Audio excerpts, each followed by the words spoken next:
Häuser, die gen Himmel wachsen. Gut Ding will eben Weile haben, das wissen wir ja. Und genau daran hält sich auch ein einmaliger Häuslebauer aus Kassel. Nentershausen in Hessen und seine 600-jährige Dorflinde. Unweit davon wächst die Linde des Konstantin Kirsch. Auf einem großen Wiesengelände im Örtchen Bauhaus verwirklicht der 35-Jährige seine Visionen. Häuser, die nachwachsen. Bauzeit des größten Hauses bisher 8 Jahre. Aber lassen wir uns faszinieren vom Musterhaus des Permakulturdesigners. Herzlich willkommen bei meinem Eschenhaus. Es hat ungefähr 100 Quadratmeter insgesamt als Wohnraum und innen drin erkläre ich Ihnen die Details. Ja, hier sind Sie im ersten großen Zimmer. Das sind 5 Meter Durchmesser, ein kreisförmiger Raum. Das ganze Haus besteht aus 1350 Eschen, die ich in ungefähr dieser Größe vor 8 Jahren gepflanzt habe. Jetzt sind sie auf 5 bis 6 Meter Höhe, werden dann auch später als Kuppel geformt. Und hier kann ich mal zeigen, wie so eine Wand sich dann schließt. Die einzelnen Bäume wachsen als Gitter, an den Berührungsstellen wachsen sie zusammen. Und im Laufe der Jahre durch das dicken Wachstum werden die Löcher immer kleiner und dann habe ich eine komplett geschlossene Wand. In diesem Bereich des Hauses entsteht ein Fenster.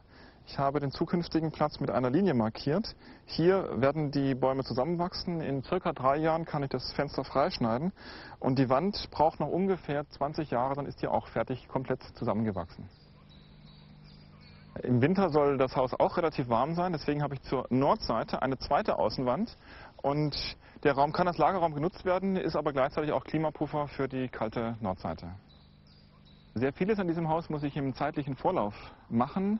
Und zwar viele Jahre vorher muss ich zum Beispiel hier bedenken, dass die Wand später geschlossen ist. Wenn ich als Beispiel Telefon, Stromleitung durch die Wand führen möchte, müsste ich ja bohren. Das will ich nicht. Deswegen habe ich jetzt ein Rohr, das wird einwachsen. Später kann ich dann hierdurch die entsprechenden Versorgungsleitungen durchführen.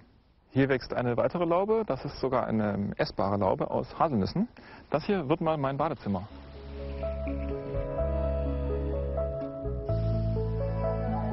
In der ersten Bauphase 1993 brauchte man schon viel Fantasie, um an einen Einzugstermin zu glauben. Aber Geduld und seine lebensbejahende Einstellung zur Natur ließen das Projekt von Konstantin Kirsch zu etwas Einmaligem werden. Vorteil eines gewachsenen Baumhauses: es braucht keinen Außenanstrich und steht fest verwurzelt bis zu 500 Jahren. Ja, Permakultur ist vom Begriff her das Planen von permanenten Kulturen, von Nachhaltigkeit. Also das Planen und auch Anlegen von sehr langfristig funktionierenden Ökosystemen.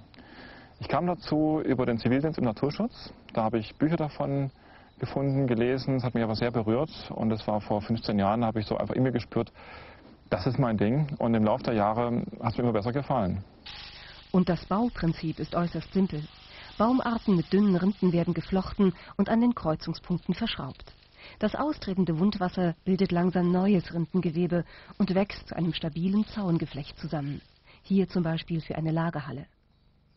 Ist Konstantin Kirsch nun Architekt oder Gärtner? Architekt oder Gärtner?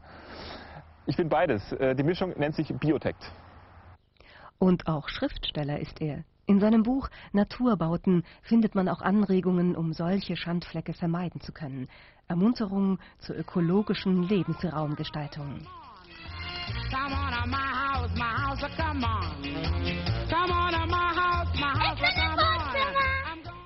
Die Visionen des Konstantin Kirsch.